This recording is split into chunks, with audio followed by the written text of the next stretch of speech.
날마다 하나님의 말씀을 가까이 하는 모든 성도분들에게 하나님의 은혜와 사랑이 함께하기를 주님의 이름으로 축원합니다.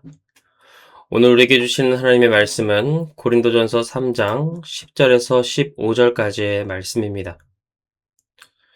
내게 주신 하나님의 은혜를 따라 내가 지혜로운 건축자와 같이 터를 닦아두매 다른 이가 그 위에 세우나 그러나 각각 어떻게 그 위에 세울까를 조심할지니라. 이 닦아둔 것 외에 능히 다른 터를 닦아줄 자가 없으니 이 터는 곧 예수 그리스도라. 만일 누구든지 금이나 은이나 보석이나 나무나 풀이나 지프로 이 터 위에 세우면 각 사람의 공적이 나타날 터인데 그날이 공적을 밝히리니 이는 불로 나타내고 그 불이 각 사람의 공적이 어떠한 것을 시험할 것임이라. 만일 누구든지 그 위에 세운 공적이 그대로 있으면 상을 받고 누구든지 그 공적이 불타면 해를 받으리니 그러나 자신은 구원을 받되 불 가운데서 받은 것 같으리라. 아멘. 지난 시간 우리는 바울이 자신과 아볼로를 씨 뿌리는 자와 물 주는 자로 비유한 말씀을 함께 살펴보았습니다. 사람은 심고 물을 줄 뿐이며 자라게 하시는 분은 하나님이시지요. 그래서 교회는 사람의 밭이 아니라 하나님의 밭이고 우리는 내 편을 만드는 사람이 아니라 하나님의 일에 쓰임받는 자라는 말씀을 함께 나누었습니다.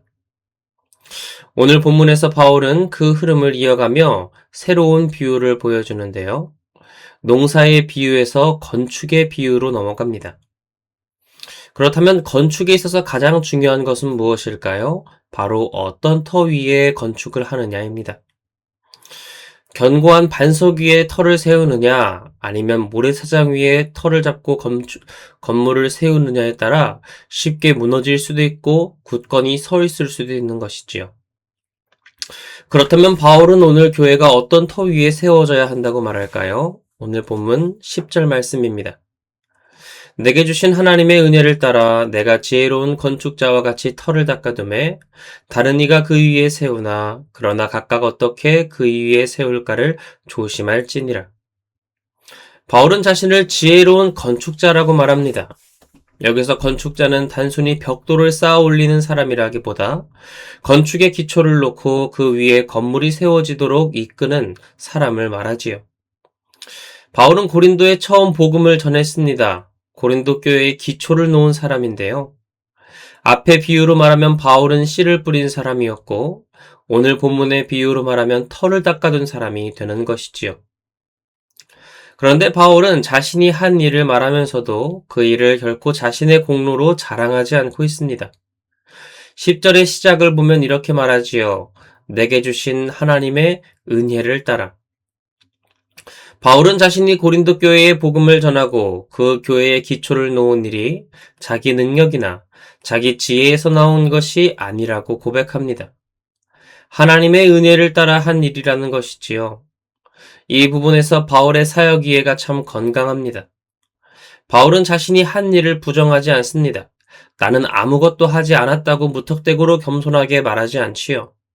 분명히 내가 터를 닦아두었다라고 말합니다. 하지만 그 일을 자기 공로로 자랑하지도 않습니다. 다만 내게 주신 하나님의 은혜를 따라 모든 것을 했다고 고백합니다.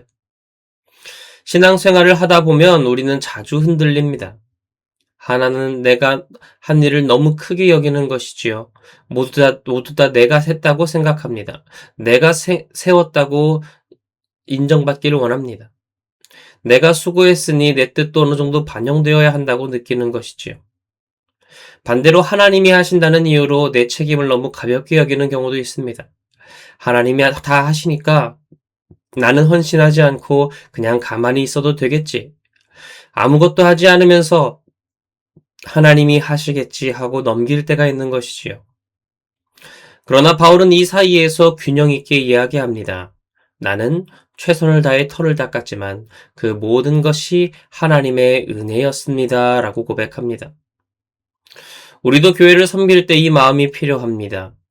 기도와 말씀 위에 서서 교회를 열심히 섬겨야 하지요. 하지만 그 모든 섬김의 중심에는 하나님의 은혜라는 고백이 있어야 합니다. 내가 했다는 자랑이 아니라 하나님께서 은혜로 맡겨주셨다는 고백이 있어야 합니다. 그런데 바울은 10절 끝에서 이렇게 말합니다. 각각 어떻게 그 위에 세울까를 조심할지니라. 바울은 자신이 터를 닦았고 다른 이들이 그 위에 세운다고 말했습니다. 여기서 다른 이는 1차적으로 아볼로를 포함한 고린도 교회를 이어서 섬기는 사역자들을 가리킨다고 볼 수 있겠지요. 바울은 복음의 씨를 뿌렸고 아볼로는 물을 주었습니다. 바울은 터를 닦았고 다른 사역자들은 그 위에 세우는 일을 맡게 된 것이지요. 그러나 이 말씀은 비단 목회자에게만 해당되는 말씀은 아닐 겁니다. 교회를 세우는 일은 모든 성도들도 함께하는 것이지요. 우리가 건네는 말 한마디, 우리가 함께 모여드리는 기도, 우리가 보이지 않는 자리에서 감당하는 그 모든 섬김들이 주님의 교회를 세우는 일이기 때문입니다. 그렇다면 우리는 왜 교회를 세울 때 조심해야 할까요? 그 이유가 11절에 나오는데요. 이 닦아둔 것 외에 능히 다른 터를 닦아줄 자가 없으니 이 터는 곧 예수 그리스도라. 교회의 터는 결코 바울이 아닙니다. 아볼로는 더욱 아니며 베드로도 아니지요. 교회의 터는 오직 예수 그리스도라는 겁니다. 고린도 교회의 문제가 바로 여기에 있었던 것이죠. 그들은 자꾸만 사람의 이름을 부릅니다. 나는 바울에게 속했다. 나는 아볼로에게, 게바에게 속했다. 사람을 중심으로 교회를 바라보고 있었습니다. 그런 고린도 교회를 향해 바울은 뭐라고 말합니까? 교회의 기초는 사람이 아니라 예수 그리스도라는 겁니다. 교회는 목회자의 성격 위에 세워지는 곳이 아니지요. 성도의 취향 위에 세워지는 것도 아니며 오래된 경험이나 시대의 유행 위에 세워지는 것은 더더욱 아닙니다. 교회는 오직 예수 그리스도 위에 세워집니다. 그리스도의 십자가와 그리스도의 복음, 그리스도의 말씀과 그리스도의 주되심 위에 세워지는 것이 바로 교회입니다. 그러므로 교회가 건강하려면 가장 먼저 이 질문을 해보아야 하는 것이죠. 우리는 지금 누구 위에 서 있는가?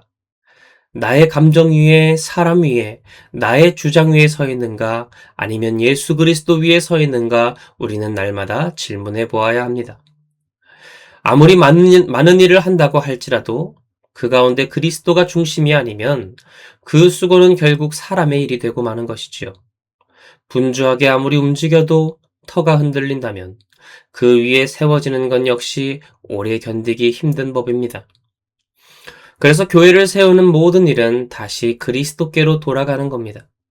우리의 헌신도 그리스도 위에서 시작되어야 하고 우리의 말도 그리스도 위에서 나와야 하며 우리의 섬김 역시 그리스도 위에 세워져야 합니다. 그런데 터가 바르다고 해서 그 위에 세워지는 모든 것이 선한 것은 아니지요.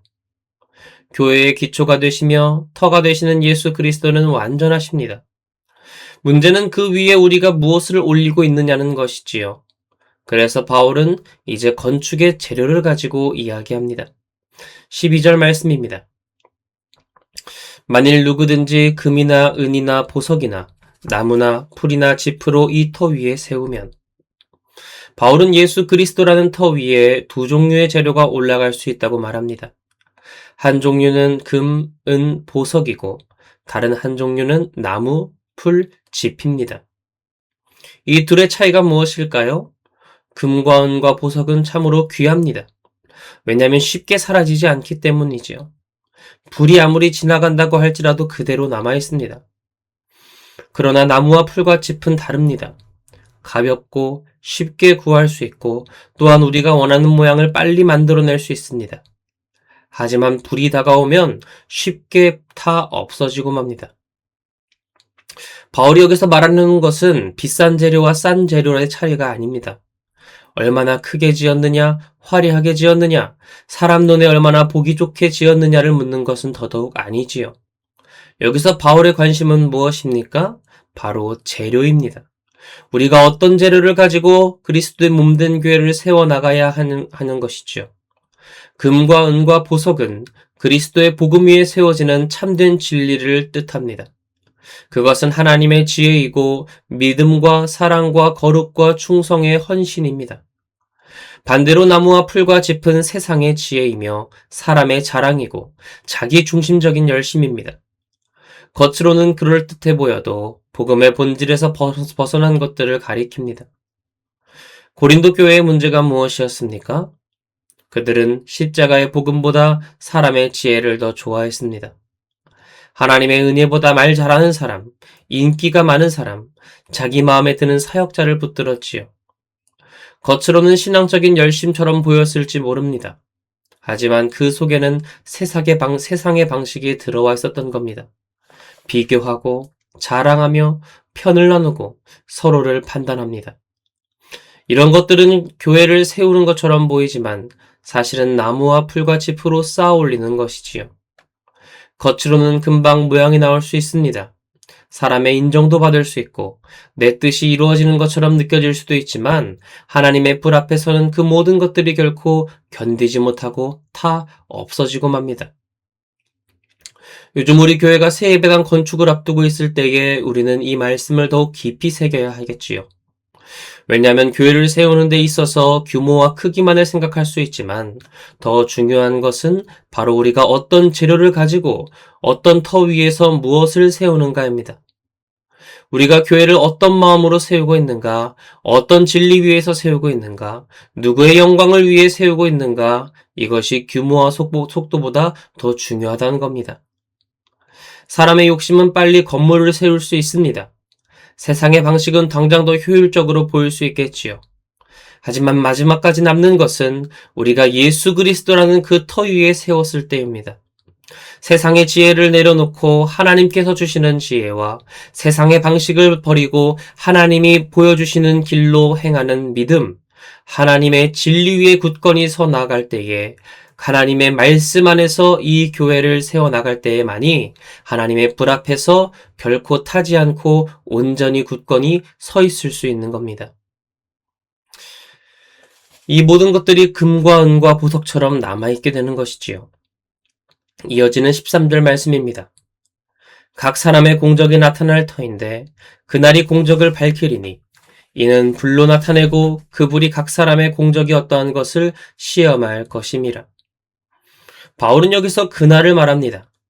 성경에서 그날은 보통 하나님의 심판의 날이요 주님께서 다시 오시는 날이며 모든 것이 하나님 앞에 드러나는 날을 가리킵니다. 그날에는 감추었던 것들이 드러납니다. 사람이 보지 못했던 것이 밝혀지고 평판과 결과 뒤에 숨겨져 있던 마음까지 하나님 앞에 드러나게 되는 것이지요. 바울은 그 일을 오늘 불의 이미지로 설명합니다. 불은 어떻습니까? 어둠 속에서 감추어진 모든 것을 드러내고 불필요한 것들은 태우고 남길 것은 남깁니다. 금과 은과 보석은 불을 지나며 더 분명하게 되고 불순물을 떨어뜨릴 수 있지만 나무와 풀과 짚은 불 앞에서 순식간에 사라지고 맙니다. 여기서 말하는 불은 단순히 지옥의 형벌만을 가리킨다기보다 마지막 날 하나님께서 우리가 주님을 위해 해온 모든 섬김과 헌신이 어떤 마음과 어떤 재료로 세워진 것인지를 드러내시는 과정이라고 볼 수 있습니다. 우리가 주님의 교회를 위해 세운 것이 정말 무엇을 위한 것이었는지 드러나는 시간입니다. 사람의 눈에는 대단해 보였지만 하나님 앞에서는 불타 없어질 것이었을 수 있다는 것이지요. 반대로 사람의 눈에는 작고 초라해 보였지만 하나님 앞에서는 영원히 영광스럽게 남아있을 수 있는 것이 있다는 겁니다. 그래서 이 말씀은 오늘 우리를 두렵게 하면서도 동시에 위로가 됩니다. 사람은 비록 몰라도 하나님은 아시기 때문이지요. 아무도 나의 헌신과 열심을 몰라주는 것 같아도 교회를 세우기 위해 참고 견딘 모든 일들이 우리 주님께서는 다 기억하고 계신다는 것입니다. 마지막 15절 말씀입니다. 누구든지 그 공적이 불타면 해를 받으리니 그러나 자신은 구원을 받되 불 가운데서 받은 것 같으리라. 우리가 교회를 위해 쌓아올린 모든 것이 금과 은이 아니라 나무나 풀이라면 하나님의 불 앞에 모두 불타 없어질 수 있습니다. 사람 앞에서는 분명 무언가를 세운 것처럼 보였는데 하나님의 불 앞에서는 아무것도 남지 않게 된 것이지요. 그런데 바울은 이어서 말합니다. 그러나 자신은 구원을 받되. 여기서 우리는 아주 중요한 균형을 보게 됩니다. 구원은 우리의 공적으로 받는 것이 아니지요. 우리가 얼마나 훌륭하게 일했는지, 얼마나 많은 결과를 남겼는지, 그런 것들로 구원을 받는 것이 아닙니다. 구원은 오직 예수 그리스도 안에서 주어지는 하나님의 은혜입니다. 그러므로 예수 그리스도라는 터 위에 있는 사람은 그 공적이 부족하고 연약해도 결코 구원에서 버림받지는 않습니다. 이것이 바로 복된 소식 복음이지요. 그러나 이 말씀을 그렇기 때문에 우리가 교회를 대충 세워도 괜찮다라는 뜻으로 받아들이면 곤란합니다. 바울은 나무와 풀로 교회를 세우는 자들을 향해 해를 받으리니 라고 말하지요. 상급을 잇는 손실이 있고 부끄러움이 있으며 마치 불 가운데서 겨우 건진받은 것 같은 구원이 있다는 겁니다. 마치 불이 난 집에서 겨우 부랴부랴 빠져나온 사람과 같습니다. 목숨은 건졌지만 하지만 모든 것이 다 타버렸습니다. 살아난 것은 분명 감사한 일이지만 그 손실과 부끄러움은 결코 가볍지 않습니다. 그래서 바울은 15절 말씀을 통해 이렇게 말하는 거지요. 구원은 은혜로 받지만 구원받은 자의 삶과 사역은 하나님 앞에서 평가된다고요. 따라서 은혜가 없으면 우리는 두려움에 불안해합니다. 동시에 그리스도인의 책임이 없다면 우리는 날마다 가벼운 신앙에만 머물게 되는 겁니다. 복음은 우리를 정죄의 두려움에서 건져내지만 동시에 그 은혜에 합당한 삶으로 우리를 부르고 있기 때문이지요. 그러므로 오늘 우리는 말씀 앞에 스스로 질문해 보아야 합니다. 나는 무엇으로 교회를 세우고 있는가? 복음으로 세우고 있는지, 아니면 나의 자랑으로 세우고 있는지, 그리스도의 사랑으로 세우고 있는지, 아니면 세상의 지혜로 세우고 있는지 스스로 돌아보아야 합니다. 사랑하는 성도 여러분, 오늘 말씀을 기억할 때 불을 지나도 남아있는 것이 과연 무엇입니까? 바로 그리스도 위에 세운 진실한 헌신입니다. 우리는 모두 교회를 세우고 있습니다. 누군가는 앞에서 말씀을 전하고, 누군가는 찬양으로 섬기고, 식당에서 봉사하며 섬기고, 안내로 섬기고, 누군가는 교사로 다음 세대를 위해 수고합니다. 또 누군가는 보이지 않는 자리에서 열심히 기도하고 말없이 묵묵히 교회를 섬기고 있습니다. 그 모든 것이 주님의 집을 세우는 일이지요. 그러므로 사람의 이름이 아니라 예수 그리스도의 이름 위에, 사람의 지혜가 아니라 하나님의 말씀 위에, 사람의 인정이 아니라 주님의 기쁨 위에 주님의 몸된 교회를 세워가기 원합니다. 그렇게 오늘 하루도 불을 지나도 남아있는 믿음, 불을 지나도 남아있는 사랑, 불을 지나도 남아있는 헌신으로 주님의 교회를 세워감으로 마지막 날에 하나님의 불 앞에서 떳떳이 하나님께 칭찬받고 우리의 공적을 인정받는 저와 여러분 되기를 주님의 이름으로 축원합니다. 이 시간 말씀을 기억하며 함께 기도하기 원합니다. 할렐루야, 은혜와 사랑이 많으신 주님, 오늘도 복된 새 하루를 허락하시고 말씀과 은혜 가운데 나오게 하시니 감사드립니다. 하나님, 우리가 그리스도의 교회를 세우는 자 되어 나무나 풀과 같이 세상의 지혜와 나의 자랑과 나의 생각으로 교회를 세우지 않게 하시고, 세상이 어리석다 할지라도 세상이 미련하다 말하는 예수 그리스도라는 하나님의 지혜로 우리가 교회를 세워나가게 하여 주시옵소서. 내가 섬기는 그 자리에서 아무도 알아주는 것 같지 않다고 할지라도, 세상이 비웃는다고 할지라도 하나님의 말씀대로 하나님께서 보고 계시기 때문에 묵묵히 주어진 자리에서 섬기며 나아갈 때에, 하나님의 몸된 교회를 세워나갈 때에 아무도 모를지라도 하나님만은 알고 계시고, 마지막 때에 하나님의 불로써 우리의 모든 공적을 하나님 밝히 드러내실 하나님을 기대하게 하여 주시옵소서. 그러므로 말미암아 눈에 보이는 화려한 것들로 당장 세우기 쉬운 나무와 풀로 교회를 세우지 않게 하시고, 오직 그리스도의 진리로, 사랑으로, 섬김으로, 눈물로, 헌신으로 그리스도의 몸된 교회를 세워감으로 말미암아 마지막 때까지 남아있는 금과 은과 보석으로 하나님의 교회를 세워나갔으므로 하나님께 잘하였도다, 착하고 충성된 종아 칭찬받을 수 있는 우리 모두가 될 수 있도록 하나님 붙들고 역사하여 주시옵소서. 오늘도 주님께 하루를 맡겨드립니다. 감사드림의 모든 것 살아계신 예수 그리스도의 이름으로 기도드립니다. 아멘.